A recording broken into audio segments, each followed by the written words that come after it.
James something, water magic, got kicked out of the apprentice program, then declared himself to be a full mage. No one listened, and the keepers have pulled him in a few times for petty stuff. That was how I saw his file. I frowned. I wonder what he's trying to do. Hermes waited. Wow, I said. They're using clubs. You know, I don't think they're trying to kill me at all. I think they just want to give me a good old-fashioned beating. I raised my eyebrows. Old school. Hermes tilted his head, then back again. Because they want to send a message, I'm guessing. I frowned as I tried to look through the futures in which my future self got beaten to a pulp, then shook my head. Well, whatever it is, these guys are amateur hour. Hermes opened his mouth to show his teeth. Yeah, I said. Hermes can't talk, but he and I understand each other pretty well. I'd have some help for this one. I put down the gatestone and headed for my room. Let's gear up. I took my armor out of the wardrobe and pulled it on. My armor is a suit of dark mesh with raised plates covering stationary areas, matte black and flexible. It looks serious, and it is.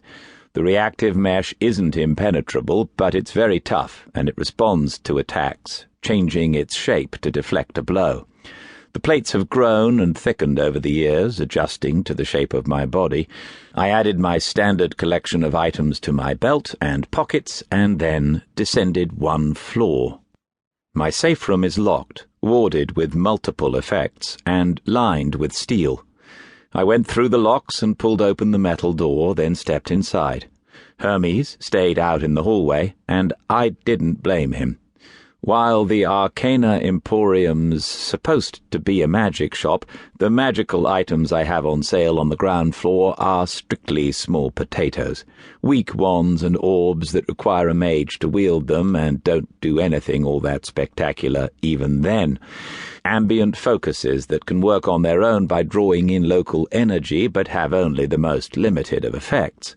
Old accoutrements that have been used enough times to have accumulated a little resonance.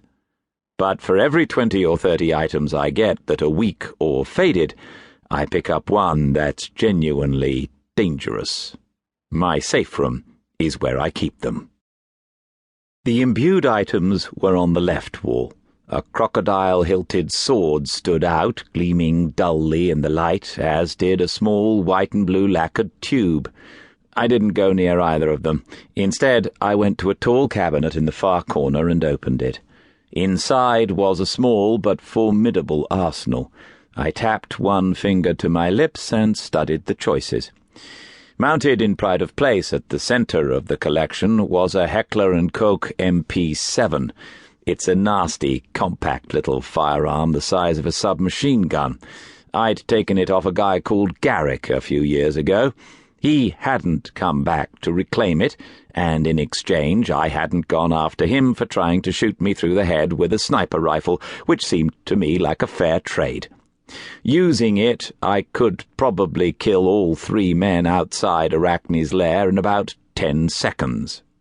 Overkill, I decided, and glanced briefly at the pair of handguns on the shelf underneath. One was my old 1911, another was a smaller caliber automatic that I'd acquired earlier this year at the expense of some guy whose name I'd never learned.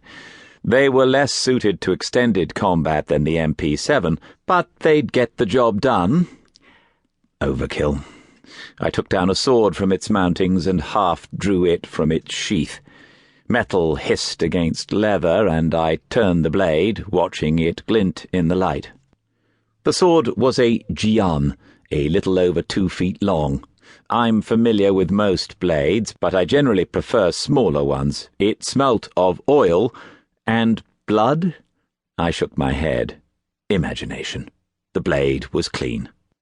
Overkill, I said again, resheathed the blade and hung it back up.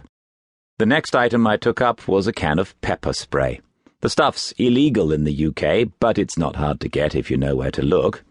The pepper spray went back to be replaced by a quarterstaff. It was a dull grey in colour. To an observer it would look like steel. I held this one.